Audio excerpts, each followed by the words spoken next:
नमस्कार, मैं हूं हिमांशु बयानी और आप देख रहे हैं हिंदी भाषा में डेटलाइन गुजरात न्यूज़.com का ये डिजिटल वीडियो बुलेटिन।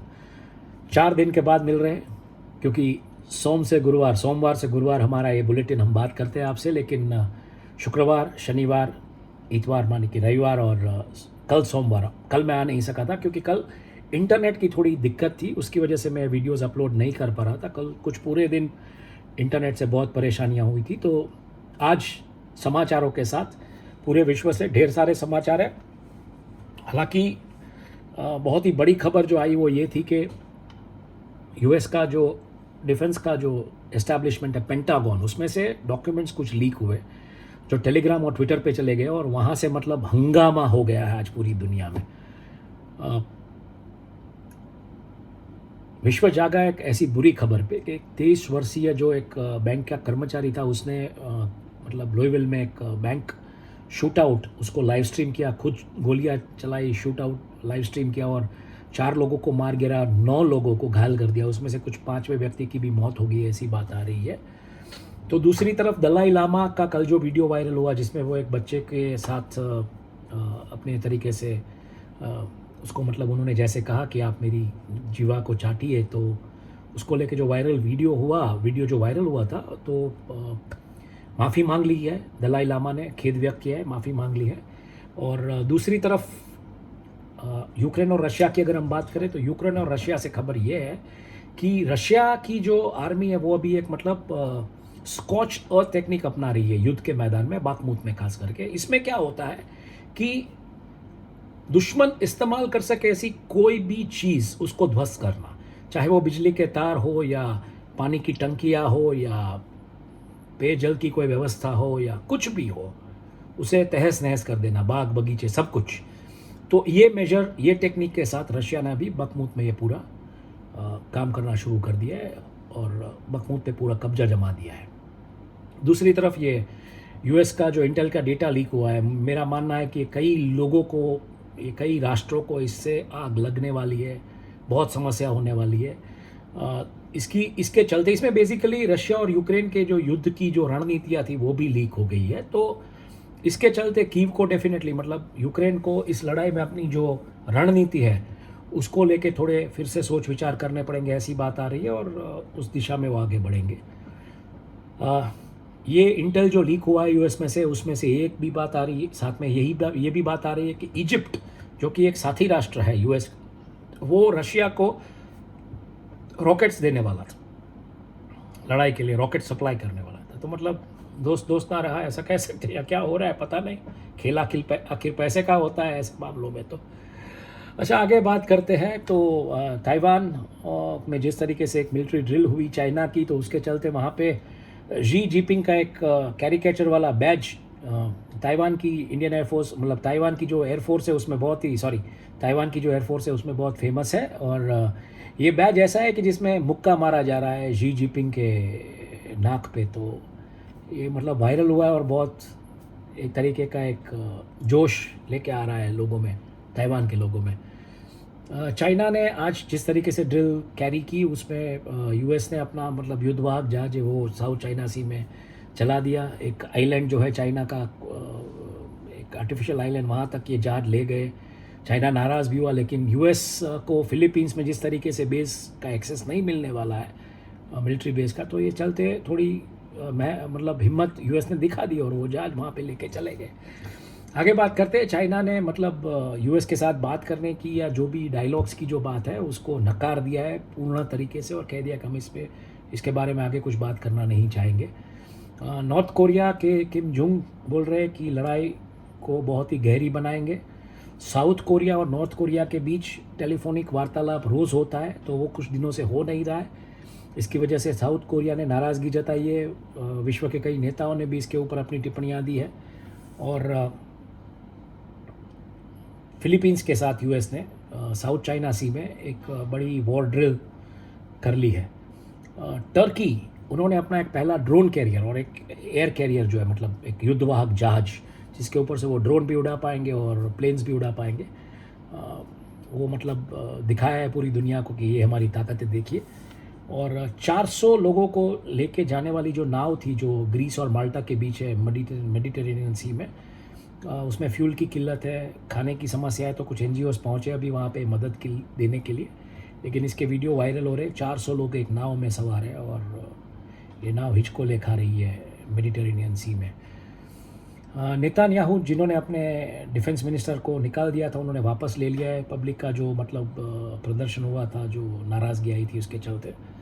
और आगे बात करते एशिया की, तो वही चीज़ है, मिलिट्री ड्रिल जो हुई चाइना की, उसको लेके ताइवान ने कहा है कि ये बहुत ही मतलब एक इर्रिस्पॉन्सिबल एक्ट है, इसको मतलब आप एक जिम्मेदारी वाला जिसको बोलते हैं कि एक्शन नहीं है ये, और इसकी वजह से शायद पूरी दुनिया युद्ध के मैदान में चली जाएगी, तो संभलने को कहा है ताइवान ने चाइना को। दूसरी तरफ रशिया ने चाइना का पक्ष लेते हुए कहा है कि चाइना जो कर रहा है ताइवान को लेकर वो ठीक कर रहा है, उनकी सॉवरेन राइट है। तो जैसे मैंने कहा, एक यूएस नेवल डिस्ट्रॉयर मिलिट्राइज जोन में चला गया था, चाइना के एक जो आइलैंड है वहाँ पे चला गया था, और बीजिंग ने मतलब नाराज़गी भी दिखाई है, जताई है, और क्योंकि फिलीपींस ने कहा था कि उनकी साइट्स का एक्सेस नहीं होगा, तो ये जहाज वहाँ पे चला गया था। एक्सप्लोसिव डिवाइसेस मिले हैं सियोल के रेलवे स्टेशन से, और थाईलैंड में पोल्यूशन इतना बढ़ गया है कि वहाँ की सरकार को वर्क फ्रॉम होम के ऑर्डर्स देने पड़े हैं, और टूरिज़्म में भी परेशानी है, लोग भी परेशान है। और म्यांमार जनता के खिलाफ लड़ने वाले एक फाइटर को जब ले जाया जा रहा था थाईलैंड से म्यांमार, तो बीच में उसकी मौत हो गई। अब कैसे हुई, क्या हुई ये नहीं है, लेकिन anti Janata fighter killed in deportation, ऐसी बात आ रही है। तो ये है एशिया से खबरें। आगे बात करते हैं मैग्निफिसेंट मिडिल ईस्ट की। मध्य पूर्व एशिया में क्या हो रहा है? इजराइल सब जगह पे इजराइल ही छाया हुआ है। नेतान्याहू ने कहा है, एक भाषण दिया है, कहा कि वो पूरी तरीके से जो सिक्योरिटी है कंट्री की वो रिस्टोर करेंगे, क्योंकि अभी इजराइल सब जगह से घिरा हुआ है। लेबनान से रॉकेट से हमले हो रहे हैं, सीरिया से प्रॉब्लम्स हो रहे हैं, ईरान से प्रॉब्लम्स हो रहे हैं। ईरान ने कहा है कि हम ये रिजीम ख़त्म कर देंगे, इनका जियोनिस्ट रिजीम को हम ख़त्म कर देंगे। तो ये जो स्पीच दी नेतान्याहू ने, उसको लेके हमास में कोई इतनी मतलब हड़कम नहीं है। हमास ने कहा है कि ऐसी स्पीच तो ये नेतान्याहू ऐसे भाषण देते रहते, हम लोग फिलिस्तीन के लोग डरने वाले नहीं है ऐसे भाषणों से। और लेकिन तेल अवीव में इसके खिलाफ प्रदर्शन हुआ। ये प्रदर्शन क्यों हुआ? क्योंकि नेतान्याहू ने ये जो टेररिज्म की गतिविधियां हो रही है इजराइल में, उसको लेके विरोध पक्ष के ऊपर अपना पूरा दोष डाल दिया। तो इसको लेके प्रदर्शन हुआ, और लोगों ने मतलब प्रदर्शन किया और कहा है कि ये जायज़ बात नहीं है। इजराइल के F-35 जो फाइटर प्लेन्स हैं वो पहली बार रेड फ्लैग एक्सरसाइज में पार्टिसिपेट कर रहे हैं, और कहीं से छिटपुट वारदातों की खबरें आ रही है, जहाँ पे बैथलहम में कुछ गाड़ियाँ, कुछ स्टोर और कुछ कार्स को जलाया गया था। और IDF यानी कि इजराइल डिफेंस फोर्स ने भी कहा है कि जो नाब्लूस में जो गन फायर हुआ था फिलिस्तीनी कैंप की तरफ से, उसमें 2 लोगों को कुछ माइनर सी इंजरी आई है।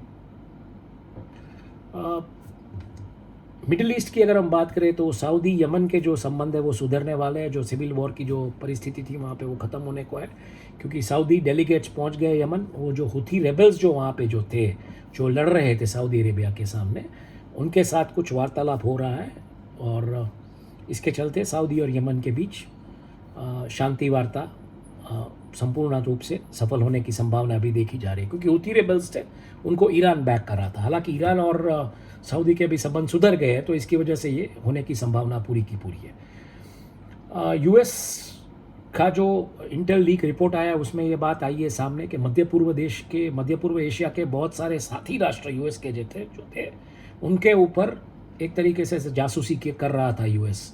तो इसके चलते मतलब इसमें टर्की और इजराइल दोनों का समावेश किया गया, उनके ऊपर भी जासूसी की जा रही थी। इजिप्ट की जो बात आई वो भी है, इजिप्ट भी उनका साथी राष्ट्र था, उनके ऊपर भी जासूसी की जा रही थी कि इजिप्ट ये देने वाला था मतलब रॉकेट्स रशिया को। तो इसके चलते एक दूसरी खबर ये भी आई है, कभी सऊदी मतलब यूएस से डर नहीं रहा है। जिस तरीके से ओपेक बॉडीज़ ने कह दिया है कि भाऊ हम लोग जो है वो तेल का उत्पादन जो है वो काट देंगे, तो मतलब एक डर जो है ख़त्म हो गया है। जिस तरीके से चाइना की तरफ वो अभी हो गया है, मूव कर रहा है, इसको लेके भी बहुत सारे ओपिनियन पीसेस मिडिल ईस्ट के मीडिया में चल रहे हैं। आगे बात करें मिस्टीरियस अफ्रीका से, तो अफ्रीका में इथोपिया में बहुत बड़ा बवाल मचा हुआ है, क्योंकि इथोपिया की सरकार ने वहाँ के जो रेबल ग्रुप्स थे उनको फोर्सेस में लेने के लिए एक तरीके से हामी भर दी है। तो इसके चलते सिविलियंस प्रोटेस्ट कर रहे हैं कि ऐसे लोगों को आप फोर्सेस में नहीं ले सकते हो। चीनी नागरिक जो है नाइजीरिया में, उनको कहा गया है कि आप अपना सुरक्षा का ध्यान रखें क्योंकि उनको किडनैप कर लिया जाता है। और दूसरी तरफ अमेरिका मदद कर रहा है पश्चिमी अफ्रीकी देशों की, जहाँ पे जिहाद अपनी चरम सीमा पे है, खास करके साहेल रीजन और वो जो एरियाज़ है जहाँ पे जिहादी प्रवृत्तियाँ बढ़ रही है। फिर से बुरी खबर अफ्रीका से, प्रेस के मित्रों के लिए, पत्रकारों के लिए, अल्जीरिया ने प्रेस फ्रीडम के जो कानून है उसके ऊपर बहुत बड़ी लगाम कस दी है और कुछ तरीके से ऐसा कर दिया है कि पत्रकार वहाँ काम ही नहीं कर पाएंगे।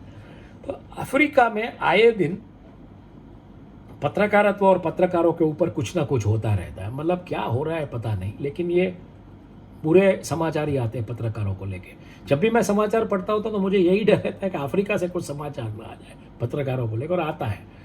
आगे बात करें यूएन की, तो यूएन एजेंसी एक थेफ्ट इन्वेस्टिगेट करी है। थेफ्ट बहुत ही अजीबोगरीब है, ये फूड थेफ्ट है। तो फूड थेफ्ट का जो मामला हो इथोपिया में, उसको लेके ये लोग इन्वेस्टिगेट कर रहे हैं।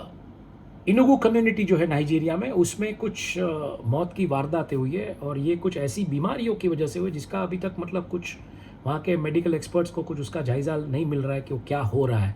तो जायज़ा लेने के लिए मेडिकल एक्सपर्ट की टीम वहाँ पहुँची और मतलब सब परेशान है कि कौन सी बीमारी है जिसकी वजह से लोग मरते जा रहे हैं। नाइजर आर्मी के ट्रूप्स के 5 सदस्य जो गोल्ड माइनर्स की एक कॉन्वॉय को प्रोटेक्ट कर रहे थे, उन्हें मार गिराया गया है। मतलब लगातार ये तो सब चलता रहता है नाइजीरिया, अल्जीरिया, ये सब जगह पे। तो अल्जीरिया में ये हुआ है, सॉरी, नाइजर आर्मी ट्रूप्स के 5 लोगों को जो गोल्ड कॉन्वॉय को प्रोटेक्ट करके ले जा रहे थे। तो मतलब ये भी एक तरीके से अलगतावादी जुट जो होते हैं, जो कुछ गोल्ड माइनर्स को प्रोटेक्शन प्रोवाइड करते हैं, तो सामने सरकार कभी ऐसे लोगों को गिरा देती। तो ये सब चलता रहता है अफ्रीका में। गल्फ ऑफ गिनी में फिर से पायरेट्स, समुद्री लुटेरे, वो घुस गए हैं और एक एमटी मुंजोसा रेफॉर्मर करके एक जहाज़ था, उसको ख़त्म करने के बाद, उसको लूटने के बाद ये दूसरी वारदात है गल्फ ऑफ गिनी में जिसको अंजाम दे रहे हैं समुद्री लुटेरे, समंदर के जो लुटेरे होते हैं वो। आगे बात करते हैं युगांडा पीपल्स डिफेंस फोर्सेस, उन्होंने वहाँ से जो तुर्काना पेस्टोरालिस करके ग्रुप है जो कीनिया और युगांडा के बीच घूमता रहता है, मतलब एक मवेशियों का ग्रुप जुट है। तो वो जो जहाँ पे कैंप उनका था वहाँ से 31 कुछ पिस्तौलें बरामद हुई है, 752 कुछ गोलियाँ, बुलेट्स के राउंड वगैरह बरामद हुए हैं। तो ये घूमते रहते हैं, मतलब एक तरीके के जिसको बोले कि चरवाहे जैसे लोग होते हैं, और ये बंदूकें लेके घूमते रहते हैं। यूरोप की अगर हम बात करें तो यूरोप में ज़्यादातर खबरें जो है वो रशिया यूक्रेन वॉर जोन से तो है ही, लेकिन इसके अलावा मैक्रोन की जो विजिट है नेदरलैंड वो जाने वाला है, उसको लेके, क्योंकि उनकी चीन की जो यात्रा थी उनको लेके बहुत सारी प्रतिक्रियाएं आई है। फ्रांसीसी जो प्रेसिडेंट है मैक्रोन, उन्होंने कहा वो अमेरिका का सुर आलापने की बजाय उन्होंने चाइना का मतलब चाइना के बाद में हामी भर दी कि ताइवान के मुद्दे पे चाइना सही है, ऐसा कर लिया उन्होंने। तो बहुत सारे सवाल खड़े हो गए कि यूरोपियन लीडर्स जो है जो ईयू का मतलब रुख क्या रहेगा, वो वेस्ट के साथ रहेगा, ताइवान के साथ रहेगा, चीन के साथ रहेगा। और वहाँ के अखबार जो मतलब चीन के जो अखबार है या ईस्टर्न मीडिया जो है उसमें बहुत सारी खबरें ऐसी है कि मैक्रोन कुछ यूरोपियन भाषा में बात नहीं कर रहे हैं, मतलब यूरोपियन लीडर्स की भाषा वो इस्तेमाल नहीं कर रहे हैं। हालांकि यंग है और बहुत ही चहीते प्रेसिडेंट है फ्रांस के। ऑस्ट्रिया में एक मतलब हंगेरियन और स्लोवानियन बॉर्डर्स जो है उसके ऊपर एक चेक पोस्ट लगाई गई, उसको थोड़ा स्ट्रॉन्ग किया गया है। तो दूसरी तरफ बल्गेरिया रोज़ का एक नया पासपोर्ट इशू कर रहा है रूसियों के लिए। तो हर रोज़ रूसी मतलब जाते हैं, मतलब रूसी लोग रूस छोड़ के कहीं ना कहीं और बस रहे, ये तो बात तय है, तब जाके बल्गेरिया रोज एक पासपोर्ट दे पाएगा। आगे बात करते हैं अमेरिका से, तो अमेरिका में ज़्यादातर अभी भी खबरें ट्रंप और स्टॉर्मी डैनियल्स वगैरह को लेके ही चल रही है। स्टॉर्मी डैनियल्स और ट्रंप का ये जो कांड हुआ या इनकी जो कोर्ट की पेशियाँ हुई, इनको लेके ही चल रही है। उनके ऊपर लीगल मुकदमे होंगे नहीं होंगे। लेकिन इसके अलावा यूएस इंटेल लीक, हालांकि बहुत ही बड़ा मामला है, इसके ऊपर बहुत चर्चा नहीं हो रही है कहीं पे। वेस्टर्न मीडिया में तो इसके ऊपर हाहाकार मचा हुआ है, भारत में इसको लेके बहुत चर्चाएं नहीं हो रही है, लेकिन बहुत चर्चा में है। और इसके चलते यूक्रेन के जो प्राइम मिनिस्टर, ये खबरों के बीच जो दूसरी खबर है उनके बारे में बात कर रहा हूँ, तो यूक्रेन के प्रधानमंत्री जो है वो कनाडा पहुँच गए हैं। कनाडा से उनको थोड़ी मदद चाहिए यूक्रेन को, जिस तरीके से वो लड़ रहा है रशिया के सामने नाटो में, कनाडा एक स्ट्रॉन्ग एलाई है, तो उस वजह से। और एक ओपिनियन पीस है कि कनाडा जिस तरीके से, मतलब घर के लोग तो क्या बोले, घंटी चाट रहे हैं, बाहर के लोग आटा खा रहे हैं, तो वहाँ का एक ओपिनियन पीस है कि Canada's global affair department is in crisis right when Canadians need it the most. मतलब वो जो डिपार्टमेंट काम करना चाहिए वो नहीं कर रहा है जब कैनेडियंस को इनकी ज़रूरत है। वैनकूवर में एक बहुत ही बड़ी एक्सपेंसिव प्रॉपर्टी, उसके ऊपर अवैध तरीके से कब्जा जमा दिया गया है। तो ये सिर्फ दिल्ली, गुड़गांव, नोएडा में होता है या भारत में कहीं होता है ऐसा नहीं है, वैनकूवर में भी होता है भैया अवैध कब्जा प्रॉपर्टियों पे। तो सब जगह पे इंसान वही है। अब देखिए कलयुग है भाई। आगे बात करें यूएस की, तो यूएस ने जो अपने एलाई पार्टनर्स जितने भी है, कनाडा है, न्यूजीलैंड है, ऑस्ट्रेलिया है, सबको एक ब्रीफिंग दी है ये जो लीक्स हुआ है उसके बारे में। पेंटागन भी मतलब कुछ ना कुछ ब्रीफिंग करता रहता है, कहाँ पे तहकीकात पहुँची, क्या हुआ, कैसे हुआ, इसके बारे में। और इसके चलते एक खबर ये भी आ रही है कि ट्रंप को एक गोल्फ स्टिक जो दी थी शिंजो अबे ने, जो कि गोल्ड की थी, कुछ $3,755 की थी, गोल्डन गोल्फ क्लब, तो वो खो गई थी और ट्रंप को मिल गई है वापस। और दूसरी तरफ ट्रंप चुनाव के प्रचार में लगे हैं, चाहते हैं कि मेलियाना उनके साथ जुड़े, लेकिन मेलियाना ने स्टॉर्मी डैनियल्स के मुद्दे को लेके जो कुछ भी चल रहा है उसको लेके उन्होंने कह दिया है कि आप हमें अकेला छोड़ दीजिए, हमें एकांतवास में रहना है, हमें आपके साथ नहीं आना है। तो भले मतलब फर्स्ट लेडी रहे हैं, बीवी है, आखिर बीवी है तो बोल दिया कि भाई हम अपने मिजाज में रहेंगे, तो ये होता है। आगे बात करें एक्ट्रेस जो कोविड वेरिएंट है, वो कोविड वेरिएंट मतलब हु की नज़र है उसके ऊपर कि किस तरीके से बिहेव कर रहा है, उसकी बिहेवियरल पैटर्न्स को स्टडी किया जा रहा है, उसमें कुछ नए सिम्टम्स मिले हैं, उन्हें चेतावनियाँ भी दी है। तो ये भी एक तरीके का कोविड का एक दूसरा स्वरूप है जो धीरे धीरे जोर पकड़ रहा है। बहुत ही एक ज़बरदस्त खबर यूएस से है, ये मुझे लगता है मैं इसकी हेडलाइन इसलिए पढ़ना चाहूँगा कि आप सोचिए यूएस की राजनीति में क्या हो रहा है।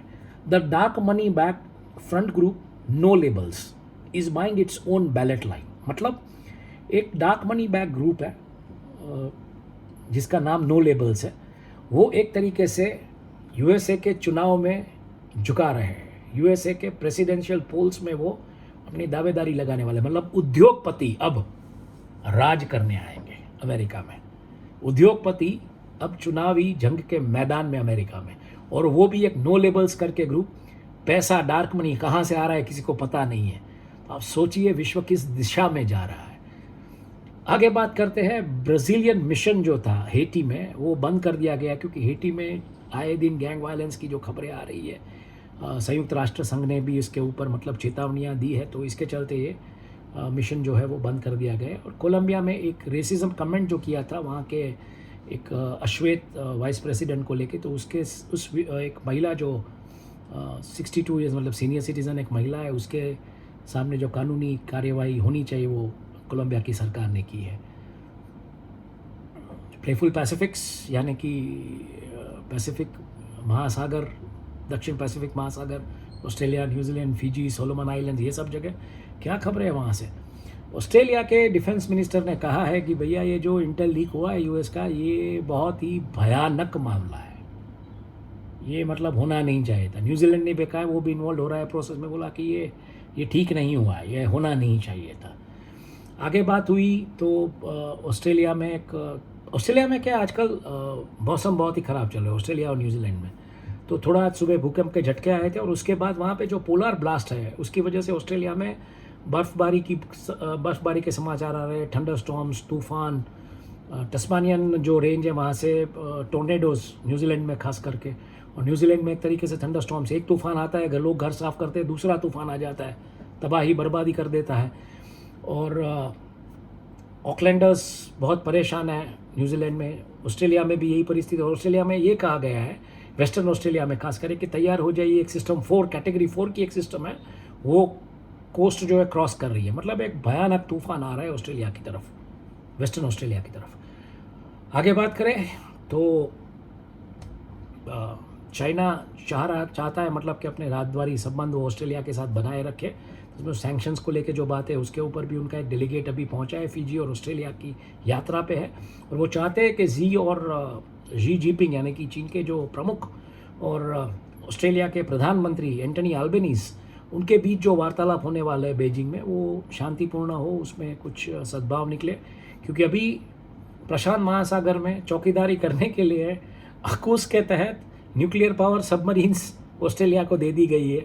तो इसके चलते चाइना ने दूसरे दिन ही मतलब बैन हटा दिया था, कोयले को लेके जो था ऑस्ट्रेलिया से कोल इंपोर्ट करना शुरू कर दिया था। तो ये सब हो रहा है, इसके बीच चाइना चाहता है कि ऑस्ट्रेलिया के साथ उसके ताल्लुकात अच्छे रहे, बिगड़े नहीं। आगे बात करते हैं फ्रोज़न पोलार्स की। तो फ्रोज़न पोलार्स में क्या हो रहा है? रशिया ने एक तरीके से एक लॉन्चिंग अ मेजर मैनूवर, मतलब एक मैनूवर मिलिट्री ड्रिल लॉन्च कर दिया है। और वो ड्रिल ऑब्जर्व करने के लिए ईरान और सऊदी अरेबिया से, उसके जो रेस्क्यू एक्सरसाइजेज है वहाँ पे जो रशिया करता है वो भी देखने के लिए ईरान और सऊदी अरेबिया से ऑब्जर्वर्स आए हुए हैं। तो दूसरी तरफ रशिया चाहता है कि आर्कटिक का जो क्रूड ऑयल है वो नॉन आइस क्लास टैंकर्स, मतलब जो आइस ब्रेकर टैंकर्स होते हैं वो आगे चलेंगे, आइस तोड़ते तोड़ते जाएंगे और ले जाएंगे टैंकर को उस जगह तक, तेल वहाँ से भर के वापस वो उसको गाइड करेंगे आइस ब्रेकर टैंकर्स। और नॉन आइस टैंकर्स के ज़रिए एशिया के बाजार यानी कि चीन और भारत को वो तेल देना चाहता है, क्रूड तेल, क्रूड ऑयल। तो आप सोचिए क्या खेल चल रहा है। जैसे हमने कहा था कि आने वाले दिनों में जो लड़ाई होने वाली है वो आर्कटिक्स में होने वाली है। तेल और जो बाकी के संसाधन है उसके ऊपर वर्चस्व की ये बात है, जिसमें एक तरफ रूस है, उसके साथ चीन है, दूसरी तरफ नाटो फोर्सेस है, उसके साथ अमेरिका है। रूस और चीन ने जिस तरीके से राजद्वारी संबंध के जो बीज बोए हैं ईरान और सऊदी को लेके, तो कहीं ना कहीं वो मतलब एक मिडिल ईस्ट का जो ऑयल कमाल है उसको भी साथ लेके चल रहा है। तो पूरी की पूरी एक कंज्यूमर और एक प्रोड्यूसर का पूरा एक खैमा एक साथ आ रहा है। क्योंकि 86% रिजर्व्स जो ऑयल एंड गैस के हैं पूरे वर्ल्ड में वो former Soviet union, middle east और अमेरिका में। तो अमेरिका एक तरफ, नाटो फोर्सेस एक तरफ, दूसरी तरफ चीन, रशिया और मिडिल ईस्ट। कैसे होगा ये खेल तेल का खेल कैसा चलेगा देखते हैं। दूसरी तरफ अगर हम बात करें तो स्वीडन और डेनमार्क के जो मतलब राजद्वारी उन्होंने कहा है कि सिक्योरिटीज़ के जो इश्यू है वो बढ़ गए हैं। आर्कटिक का जो एजेंडा था एनवायरनमेंट को प्रोटेक्ट करने का वो कहीं पे नहीं है, उसकी मतलब एक सोशल जिस तरीके से उसको लेके जाना था वो नहीं है, लेकिन आर्कटिक की सिक्योरिटी को लेके मुद्दा बढ़ गया। तो जो बात मैंने कही वही है।